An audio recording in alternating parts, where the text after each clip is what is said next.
just your thoughts, summary on the game, really, Mark. Yeah, I thought perhaps we were a little bit unfortunate not to get anything in the end. I didn't think there was a lot in it. I think first half probably Maidstone sort of maybe shaded it a little bit, but without creating loads and loads of clear-cut chances. I think the goal was a poor one for us to concede. I know all managers say the same thing, but obviously we just had to make a substitution with Ben Jefford, which doesn't look like a good injury at all. Young Tom's come on, and I just think he just got sucked over a little bit.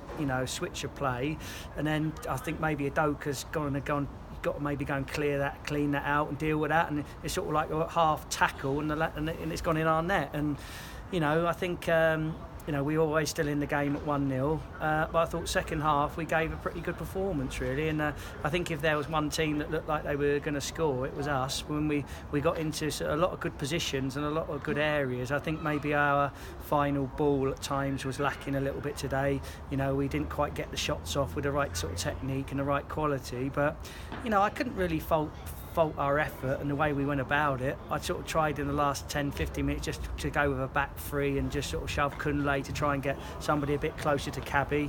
Zach McEachran obviously came on, and then we were thinking we might have to take him off after that. He's still feeling his knee. He trained absolutely fine Thursday, he was getting no pain at all, and within 2 minutes of coming on, he felt the same type of pain. So we got to have a look at that. That wasn't ideal for us, but all things considered, our young sort of side again has come here today and had a go. And perhaps I feel as though we're a little bit fortunate, sort of not to get the replay. Really, I'm not sure we deserve to perhaps win the game, but I didn't think there was a lot in it, and perhaps a little bit unfortunate at the end of the day.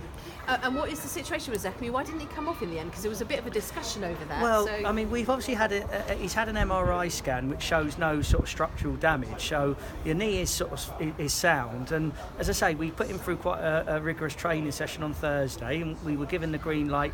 He wasn't going to be fit enough to start the game, but felt half an hour was the plan for him, and he just sort of he said he felt he passed the ball a bit awkwardly and felt the same sort of pain, and he then sort of said it wasn't too bad, and then and I was thinking, has he got to come off, hasn't he? But then he sort of went on quite a good run and almost scored, and he sort of said, I'm all right to carry on. So it's a bit of a strange one. There's obviously something not quite right there, but we'll have to look at that again, this week. We've got a week to our next game, our next league game against Gloucester.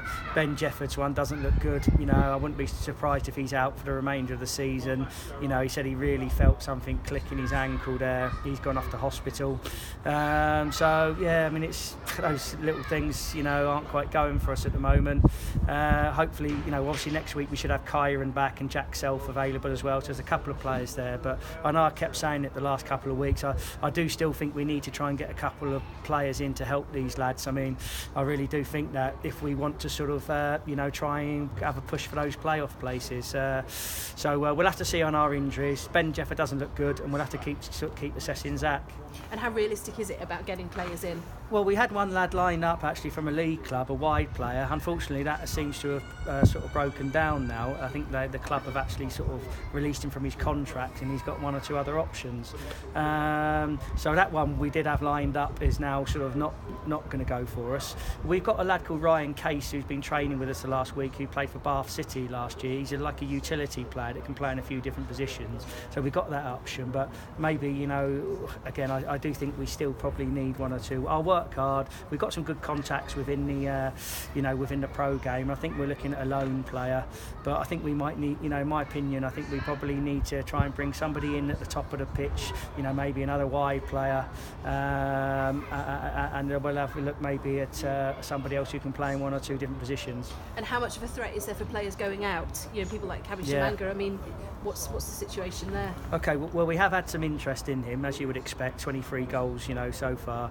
There's been a little bit of interest. There's been nothing sort of concrete in terms of anyone making any offers, but it is still quite early in January. We've still got quite a bit of time. The same with Adoka. We've had some interest from Adoka. It's one of those ones. As a club, we've got to have a look at it. And from a purely selfish point of view, as the manager, I want to try and keep all my best players, and that's what. In an ideal world, that's what we would like to do. But at the same time, as everybody knows, we're still working so hard to try and pay off a large debt. You know, there's been great sort of inroads into that, but it's still a substantial debt that we're trying to pay off. And also, you know, we don't really want to stop sort of players moving on and going and playing at a higher level. But, you know, we're not going to give our players away for peanuts. You know, I understand the situation of other clubs, you know, but, you know, we're not going to let our sort of prize assets go what we consider to be on the cheap. You know, you know, if we get fair offers for the players, we'll obviously look at it. But as of yet, we haven't had any offers in, and little bits that have been bandied about is nowhere near sort of the valuation that we're sort of putting on the players. So we'll keep going. We've got, as I say, we've got another week now until our game. I'm going to give the boys Tuesday night off because we've had an awful lot of games over the Christmas period with a threadbare squad. Again, you know, we're starting the game with 3 teenagers in the team. You know, Ben Barrett, I thought, did a good job. I thought he deserved his opportunity to start. It was a good 60 minutes from him. But yeah, to summarise today, I felt first half we struggled to get the grips of the game, but, you know, without Maidstone really creating loads and loads of opportunities. I thought we had 2 or 3 really good chances at the end of the first half that didn't quite go in for us. Their keepers pulled off a good save from Craig Fassamade in particular. And second half, I thought we were a better team, to be honest. I thought, you know, we got into good areas. We didn't quite get our final ball or our shots off with enough quality.